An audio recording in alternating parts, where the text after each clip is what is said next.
Good morning, everyone. In this module, we will discuss about law of conservation of linear momentum.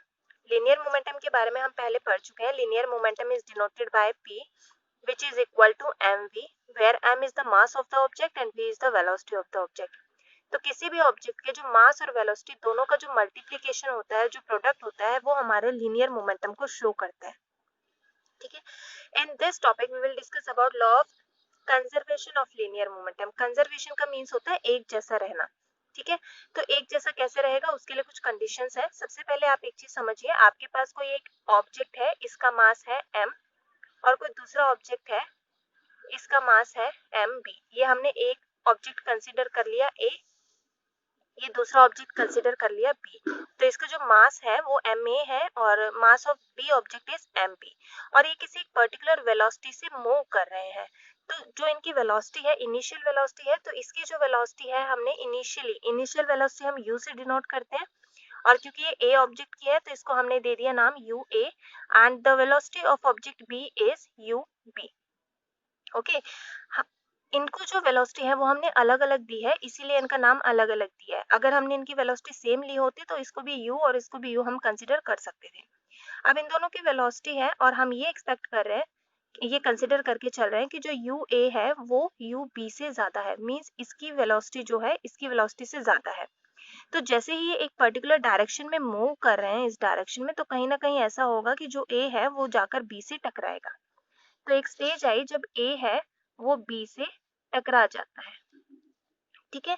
तो टकराने के बाद इसका क्या होगा, आपको बहुत अच्छे से पता है कि टकराने के बाद क्या होगा, ये दोनों अपोजिट डायरेक्शंस में मूव करेंगे. मींस इनकी जो डायरेक्शन है वो चेंज हो जाएगी.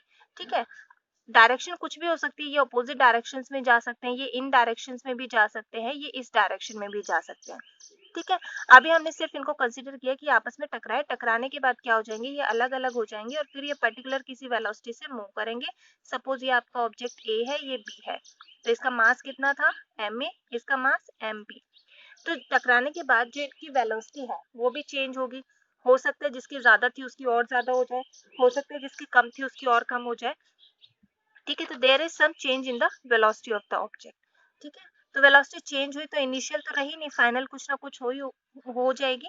तो इसका जो वेलोसिटी है उसको हम डिनोट करते हैं, फाइनल वेलोसिटी है तो वी ए से डिनोट कर दिया, इसकी फाइनल वेलोसिटी है तो वी बी से डिनोट कर दिया. ठीक है. अब इसका जो लीनियर मोमेंटम होगा, इसका जो लीनियर मोमेंटम है, लीनियर मोमेंटम क्या होता है, मास इनटू वेलोसिटी. तो जो ऑब्जेक्ट ए का लीनियर मोमेंटम है वो क्या है, M A U A. Object B का जो लीनियर मोमेंटम हम देंगे एम बी यू बी. ठीक है. और यहाँ पर ऐसे फाइनली इसका जो लीनियर मोमेंटम होगा वो हम देंगे mass into velocity M A V A, और यहाँ पे जो इसका लीनियर मोमेंटम होगा एम बी वी बी. ठीक है. यहाँ पे दोनों के लीनियर मोमेंटम अलग अलग है, यहाँ पर दोनों की लीनियर मोमेंटम अलग अलग है. ओके. जरूरी नहीं है कि जो एम ए यू ए है वो कोलिजन के बाद में भी सेम वैल्यू का हो, इसकी वैल्यू अलग भी हो सकती है, एम बी यू बी की भी अलग हो सकती है. ठीक है. लेकिन सेम क्या रहेगा, सेम रहेगा इन दोनों का सम. मीन्स इसका लीनियर मोमेंटम जितना है मैग्नीट्यूड में, इसका लीनियर मोमेंटम जितना है, इन दोनों का जो भी सम है, सपोज इसका 6, एक जनरल न्यूमेरिकल वैल्यू में समझाती हूँ क्योंकि वो समझना इजी होता है. इसका लीनियर मोमेंटम समझिए 6 है एंड इसका लीनियर मोमेंटम 4 है, तो इसका सम कितना हो गया 10. ठीक है. ये वाला सम कितना आ गया 10 आ गया. ऐसे ही यहाँ पर इसका कुछ लीनियर मोमेंटम है ये, इसका कुछ लीनियर मोमेंटम है ये. सपोज करो दोनों का बाद में इक्वल हो गया, 5 + 5 तो इक्वल टू 10. 10 यहाँ पर 10 यहाँ पर, यहाँ पर कुछ और भी हो सकता है, ये 4 हो सकता है, ये 6 हो सकता है. But the whole thing is कि जो सम होगा इन दोनों के लीनियर मोमेंटम का is always equal to the sum of this linear momentum. Means ये जो इनिशियल लीनियर मोमेंटम है is always equal to final linear momentum. Okay. इसका अब हम डेरिवेशन देखते हैं. अब आपको ये पता चल चुका है एम ए यहाँ पर क्या है, mass of object A, M B mass of object B, U A initial velocity of A, U B initial velocity of B, V A final velocity of A, V B is final velocity of B. This is the linear momentum of these two. हमें prove क्या करना है, हमें prove ये करना है कि ये वाला जो लीनियर मोमेंटम है ये इक्वल टू होगा इस वाले लीनियर मोमेंटम के. अगर ये इक्वल टू आ जाता है तो हमारा law of conservation of linear momentum prove हो जाता है। तो इसके लिए अब हम शुरू करेंगे डेरिवेशन।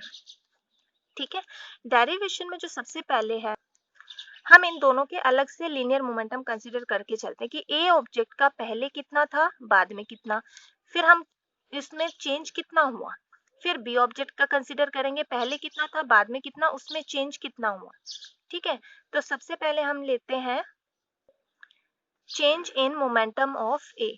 तो change in momentum of A, change in momentum of A हम कैसे देंगे कि उसका फाइनल कितना था, final momentum of A minus initial momentum of A. ठीक है, फाइनल कौन सा होगा, जो आफ्टर कॉलिजन है, आफ्टर कॉलिजन, और इनिशियल कौन सा होगा, जो बिफोर कॉलिजन है, बिफोर कॉलिजन। ठीक है, तो अब देखिए ए ऑब्जेक्ट का आफ्टर कॉलिजन है MAVA और बिफोर कॉलिजन है MAUA। तो इसको हम यहाँ पे लिख देते हैं MAVA माइनस MAUA। ये हमारा हो गया चेंज इन मोमेंटम ऑफ ए। अब इसका रेट ऑफ चेंज निकालते हैं। मैंने आपको पहले भी बताया था, जब rate of change of linear momentum लगाते हैं तो वो change in momentum, change in momentum उसमें ऐड क्या हो जाता है, अपॉन में टाइम। तो चेंज इन मोमेंटम हमारे पास कितना है, ये MAVA minus MAUA upon T. ठीक है, अब ये जो चेंज मोमेंटम में जो चेंज हुआ था वो किसकी वजह से हुआ था, वो एक कॉलिजन की वजह से हुआ था, जिसमें कि जो आपका ऑब्जेक्ट ए था, जिसमें कि ये आपका ऑब्जेक्ट ए था, उसने बी पे या बी था जो ए पर फोर्स लगाई थी। अब देखो ए पर अगर ए में अगर चेंज हुआ था तो वो अपने आप ए की वजह से नहीं हुआ होगा, उसके ऊपर बी ने कहीं ना कहीं फोर्स लगाई होगी, और बी का जो मोमेंटम चेंज हुआ था वो ए की फोर्स से होगा। ठीक है, तो यहाँ पर देखिए हम किसकी बात कर रहे हैं, change in momentum of A. तो उसमें कहीं ना कहीं फोर्स एक्ट की होगी, किसने एक्ट की होगी, बी ने की होगी, किसके ऊपर, ए के ऊपर। ठीक है, तो जो एक्ट करता है वो हम पहले लिखते हैं, जिसके ऊपर एक्ट होता है वो बाद में लिखते हैं। सो FBA किसके इक्वल आ जाएगा, इसकी वजह से क्या हुआ था, change in momentum, MAVA minus MAUA upon T. So this is our equation 1। Similarly हम बी के लिए निकाल सकते हैं कि जो ए ने फोर्स लगाई थी बी के ऊपर, ठीक है, जो ए ने फोर्स लगाई थी बी के ऊपर, उसके उसमें किसके ऊपर मोमेंटम चेंज होगा, बी का। तो यहाँ पे जो ए में चेंज हुआ था वो किस में आ जाएगा, बी में। तो डायरेक्ट हम इसको लिख सकते हैं MBVB minus MBUB upon T. This is equation 1, so this is equation 2। ठीक है, और according to Newton second third law, Newton third law क्या कहता है कि अगर बी ए के ऊपर जितनी फोर्स लगा रहा है तो बी ए बी के ऊपर भी उतनी ही फोर्स लगाएगा। ठीक है, to each and every action there is always equal and opposite reaction. लेकिन अपोजिट है तो किसी भी एक के आगे, आप इसके आगे या इसके आगे किसी भी एक के आगे नेगेटिव साइन लगा सकते हैं। तो इनकी वैल्यूज रख लीजिए। FBA की वैल्यू है MAVA minus MAUA upon T is equal to minus MBVB minus MBUB upon T. तो ये हमारे पास आ गया। अब इसको टी से टी कैंसिल, ये क्या आ जाएगा, MAVA minus MAUA is equal to MBVB, ये माइनस का आएगा और माइनस माइनस प्लस MBUB। अब देखिए हमें शो क्या करना है, हम पहले भी बता चुके हैं, हमें शो ये करना है MAUA means initial velocity of A और इनिशियल वेलोसिटी ऑफ बी, वो वाली टर्म्स हमें एक साथ रखनी है, और final velocity of A and B हमें टर्म एक साइड रखनी है। अगर ये आ जाता है तो हमारा इनिशियल लीनियर जो लीनियर मोमेंटम है और जो फाइनल लीनियर मोमेंटम है वो क्या हो जाएगा, इक्वल हो जाएगा, जिससे हमारा लॉ ऑफ कंजर्वेशन प्रूव हो जाएगा। तो यहाँ पर देखिए हमारी टर्म्स क्या है, ये टर्म्स आ गई। तो इसमें इनिशियल वाले और फाइनल वाले हम अलग कर लेते हैं। अब पॉजिटिव साइन के साथ अलग करेंगे। यहाँ से हमारा ये पॉजिटिव है MAVA और यहाँ से ये बी वाली टर्म है, तो ये माइनस की है, इक्वल टू की इधर की साइड जाकर पॉजिटिव हो जाएगी MBVB इक्वल टू। अब यहाँ पर ये पॉजिटिव है MBUB प्लस, प्लस क्यों, क्योंकि ये इक्वल टू की इधर है माइनस की, उधर जाकर प्लस हो जाएगी। MAUA। अब आप देख सकते हैं ये फाइनल वेलोसिटी की टर्म्स में मोमेंटम है और ये इनिशियल, तो final momentum is equal to initial momentum, या अदर वर्ड्स में हम कह सकते हैं momentum before after collision is equal to momentum before collision. So this is the proof for law of conservation of linear momentum। इसके कुछ applications हैं, applications में आप लोग पहले भी पढ़ चुके हैं।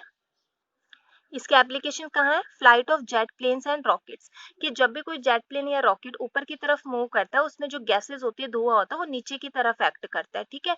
जितना ज्यादा धुआं या गैसेस नीचे की तरफ एक्ट करेंगे, आपका जो रॉकेट की स्पीड होगी वो उतनी ही ज्यादा होगी।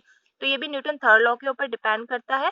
तो इसमें हम क्या कहते हैं कि जो मोमेंट ऑफ रॉकेट है, मोमेंटम ऑफ रॉकेट है plus moment of escaping gas, वो दोनों क्या होते हैं? इक्वल एंड अपोजिट होते हैं, ठीक है। डायरेक्टली प्रोपोर्शनल होगा, इक्वल एंड अपोजिट होगा कि जितने ज्यादा गैसेस रशेस आउट होंगे उतना ही ज्यादा आपकी जो रॉकेट है उसकी स्पीड होगी, ठीक है।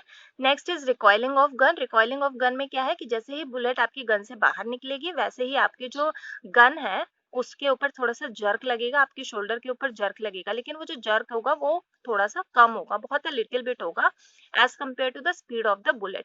इसके पीछे रीजन क्या है कि बुलेट का जो मास होता है वो बहुत ज्यादा कम होता है एज कम्पेयर टू गन, तो इसीलिए उसकी स्पीड ज्यादा होती है और वो ज्यादा इफेक्टिव होती है। लेकिन जो गन के ऊपर आपका जर्क लग रहा है, ठीक है, उसके ज्यादा मास होने की वजह से, उसके मास ज्यादा होने की वजह से तो जो रिकॉइल वेलोसिटी होती है गन की वो बुलेट के कंपैरिजन में बहुत ज्यादा स्मॉल होती है। So with this topic, the explanation of this chapter is over. So in our next module, we will try to discuss blueprint and exercise question answers. Thank you.